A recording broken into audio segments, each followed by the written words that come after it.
Hello and welcome to Season 2 of Decoding Business Growth. I'm your host AB Ravi.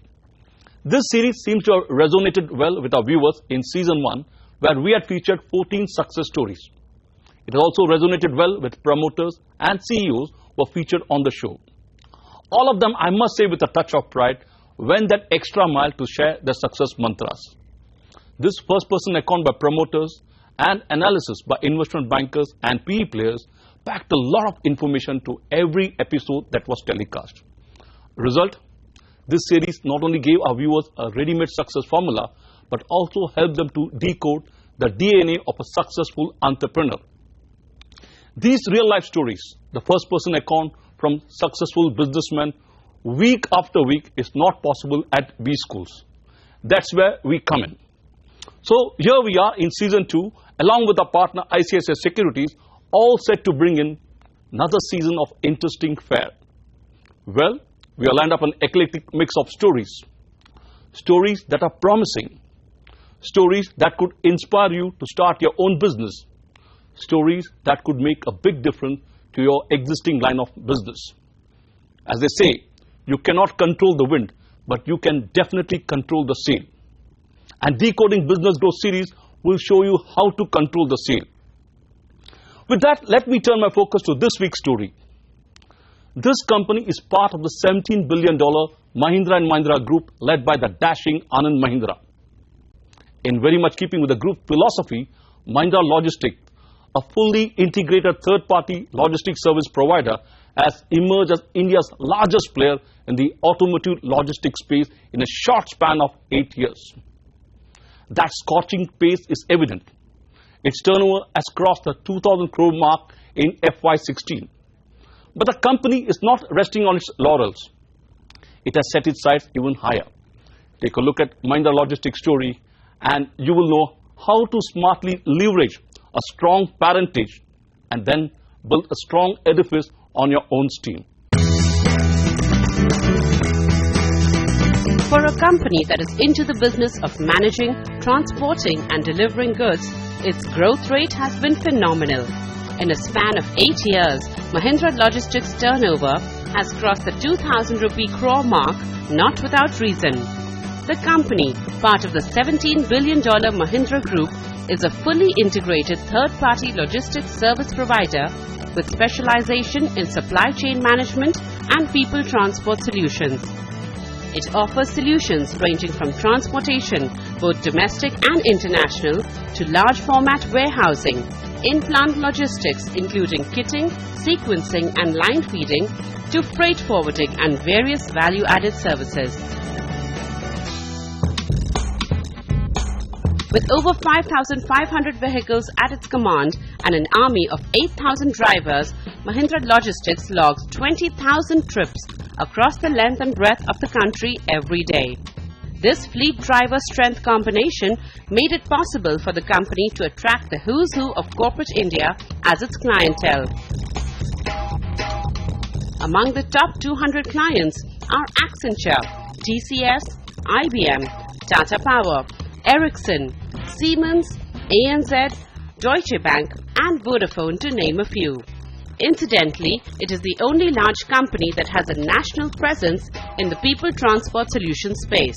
Translated, this division contributes 12% to the company's top line. But the biggest money spinner for the company is its supply chain vertical, which provides end-to-end solutions for automobiles, consumer durables, engineering goods and FMCG players. This division contributes 88% or 1,765 crore rupees to its top line. Through a network of 13 offices, 90 operating locations, the company transports over 1 million vehicles within the country for its various customers. To service the FMCG players, it acquired warehouse facilities measuring over 5 million square feet across the country. Besides, it handles in-plant logistics at 26 different manufacturing plants. Here too, it boasts of an impressive client list: GlaxoSmithKline, Johnson & Johnson, Nestle, Toyota, Volkswagen, Cummins, Blue Star, Flipkart and Amazon, are part of its 200 plus customers. Today, Mahindra Logistics has emerged as India's largest automotive logistics company. But the beginning was quite different. It came into being in 2000 with a focus on rural transportation needs. The scope was thereafter widened to transportation of goods, warehousing and transport services. But it was in 2008 that it was rechristened Mahindra Logistics. So interestingly, we did not get into this logistics business as a business. This was sometime in 99-2000, and we were really trying to solve two problem statements for the group. One was to do with supply chain for our automobile and farm equipment business.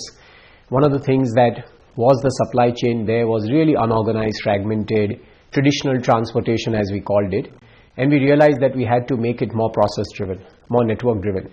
I think those were the years when even the global auto OEMs were coming to India, and we said we have to get there better much before they come down and settle in India.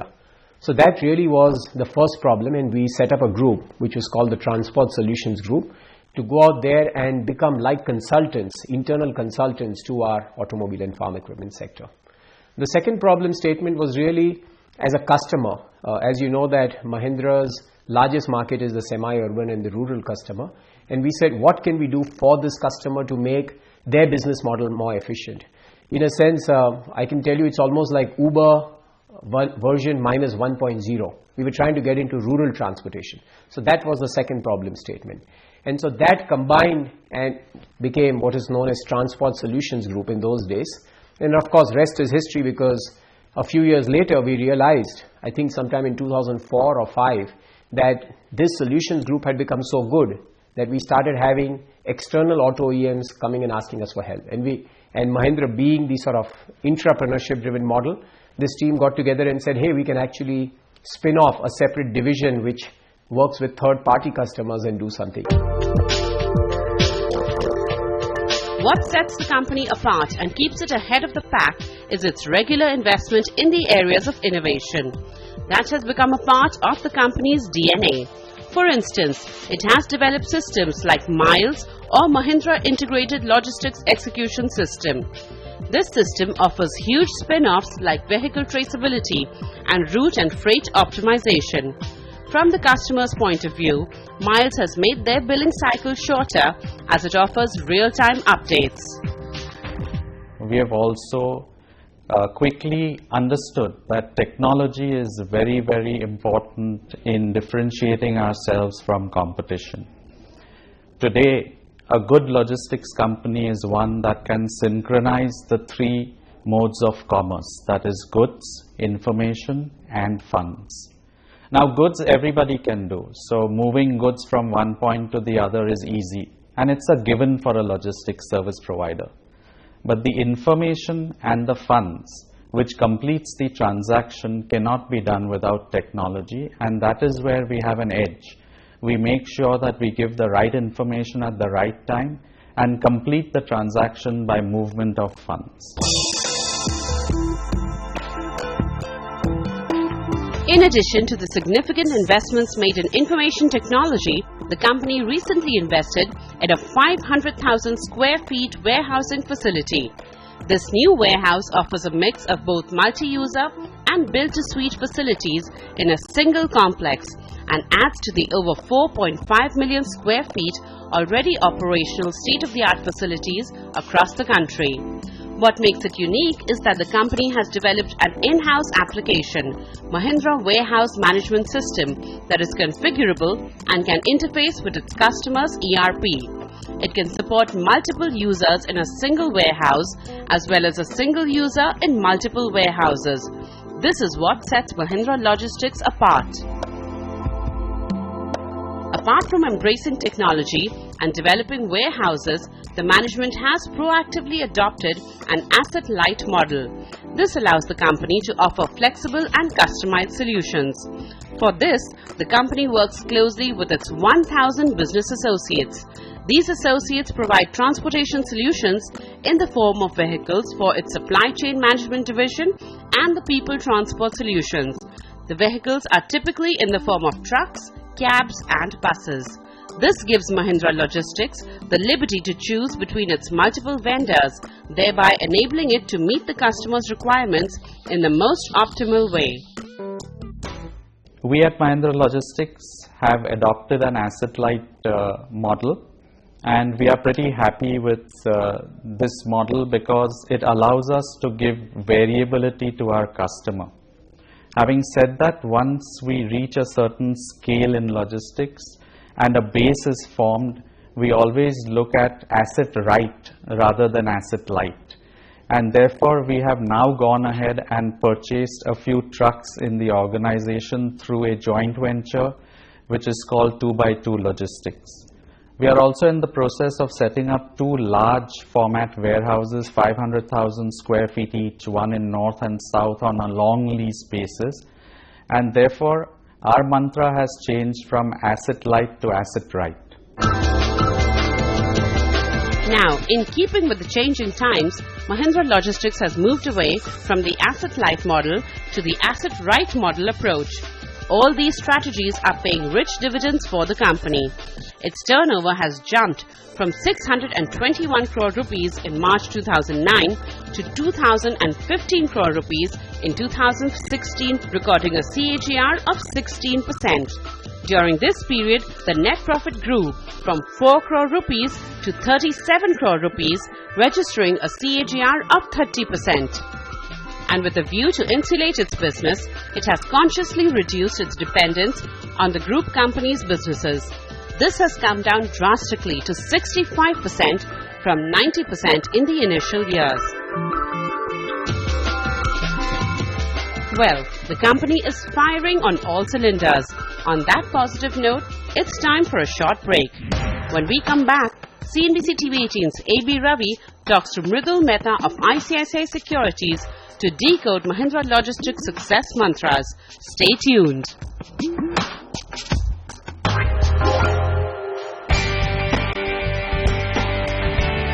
Welcome back. Mahindra Logistics, in spite of the stiff competition from the likes of CCAL, All Cargo and others, has managed to stay ahead in the race over the years with its innovative approach. To understand the psyche of the company, CNBC TV 18's A.B. Ravi probed the mind of investment banker Mridul Mehta of ICICI Securities to understand what makes it tick. This is what he has to say. Let's take a look. Mridul, if I may begin by asking you, what's your take on Indian logistic industry and what makes third-party logistic an attractive proposition? So, Ravi, if you look at it, Indian logistics is clearly linked to the economic activity in the country. And Indian GDP has been consistently growing at 7 to 7.5%. Yeah, sure. And Indian logistics, the logistics industry has a multiplier effect to the extent of around 1.5 to 2 times that of the GDP. Okay. So, a logistics industry will continue to grow at a 10 to 15% in the normal course as long as GDP is growing. Right. That makes me very bullish about the industry, that as long as the economic activity and GDP continues to grow at these levels, the sustained growth of the Indian logistics industry is assured. What's your take on a company like Mahindra Logistics?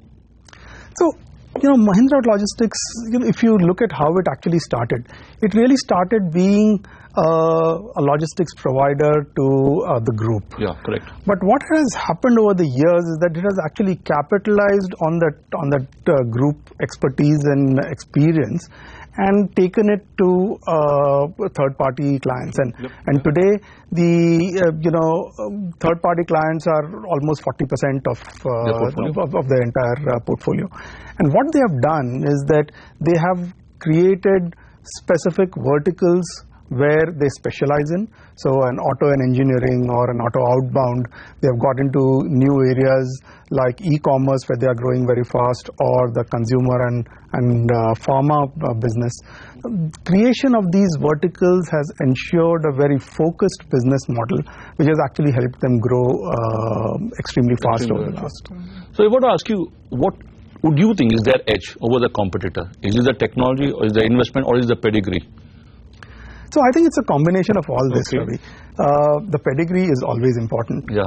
The Mahindra name is extremely well respected, and a company coming from that stable is half the battle won. True. Yeah.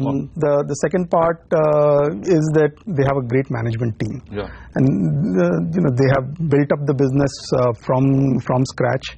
One has seen them investing in technology. They lay a lot of focus on innovation, and over the last couple of years, they have actually brought in an investor. Kedara, very well respected, and they have been working closely, Kedara and Mahindra, to actually grow the business, and that's the result one has actually already seen in terms of the growth that they have seen over the last few years. So the company is going at a scorching pace. Now let me look at its financial. Its top line is growing at 21% CGI if I look at last 6 years. Its bottom line is growing at something like 45%. Yeah. But when I look at absolute numbers, 1,924 crore rupees. But the bottom line is just 41 crore rupees. So what I want to ask you is, such a big turnover, but the net profit is very low. Is it endemic to this industry, or what is it world over? So you can't really generalize this sort of margins. As we spoke, they are currently an asset-light business. An asset-light business will have lower margins. You don't own all the assets. So that's part of the strategy. It is a part of the business where an asset-light model will have lower margins. But what you need to see is that the capital invested is relatively lower. Therefore, your return on capital is excellent. So they have very high return on capital.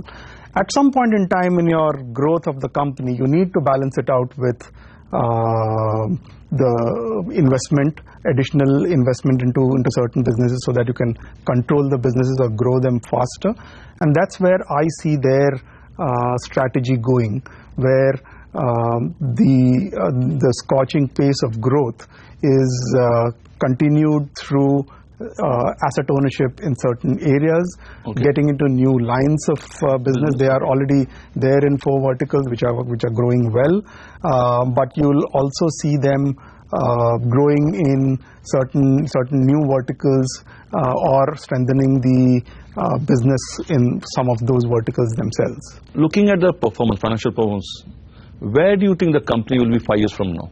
So Mahindra Logistics has seen stupendous growth over the last few years. I see Mahindra Logistics growing to $1 billion revenue company over the next 5 years, driven by organic as well as inorganic growth, being leaders in various verticals, and being among the top 3 logistics companies in the country. Well, on that optimistic note, thanks a lot for being on the show. Thank you very much, Ravi. My pleasure. Well, that was Mridul Mehta, playing straight bat, giving his view as an investment banker. On that note, it's time for another short break. When we come back, we look at the road ahead for Mahindra Logistics. Stay tuned.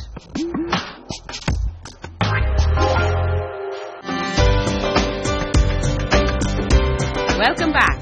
Mahindra Logistics has positioned itself uniquely with its differentiated capabilities to leverage the rapidly growing opportunities India offers. This smart positioning saw private equity player Kedara Capital pouring 200 crore rupees or $33.1 million in the company in 2014. We decided to partner with Mahindra Logistics for a variety of reasons. The investment case is taken for granted. But that having been said, I think there were 2 or 3 compelling reasons. One is that this is part of the Mahindra and Mahindra group, which in terms of professional conduct or governance is as good as it gets in India or anywhere in the world. Number 2, we were looking at particularly at Mahindra Logistics and the logistics sector. Now this sector, we believe, is going to outpace the growth of the GDP at least twice or thrice in the coming decade.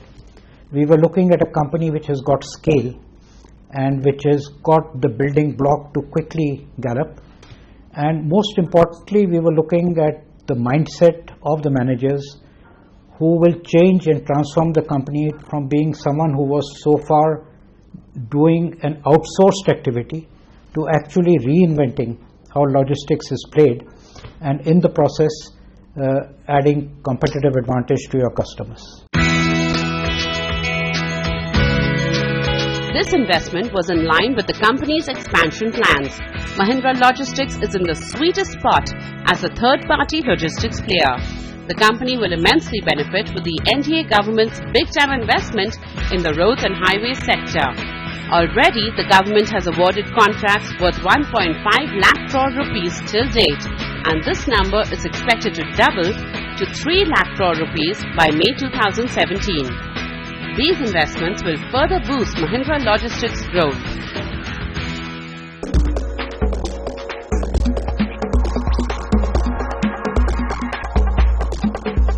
Besides strengthening its position in the domestic market, it is also eyeing international business. The company has two subsidiaries, 2x2 Logistics in partnership with Indian vehicle carriers offering automotive outbound logistics solutions to four-wheeler and two-wheeler industries. It has also acquired a majority stake in Lord's Freight, having capabilities in international freight forwarding. Lord's Freight, with its strong global network, capabilities in both airways and waterways, will widen Mahindra Logistics' service portfolio. At Mahindra Logistics, we have set ourselves a vision to rise to be a billion-dollar organization by 2020, delivering consistent customer experience in our defined industry verticals through customized technology-driven solutions. Looking at the company's impressive track record and its ambitious growth plans, one can confidently predict that another blue chip is born in the house of Mahindras. Well, this company seems to be growing from strength to strength. What comes out loud and clear is its intense focus on deliverables. To make that happen, it has invested heavily in technology and made a few acquisitions. And this is what gives Mahindra Logistics the edge in the marketplace. On that positive note, it is time to say goodbye. See you next week with another interesting episode. Till then, keep watching CNBC TV 18.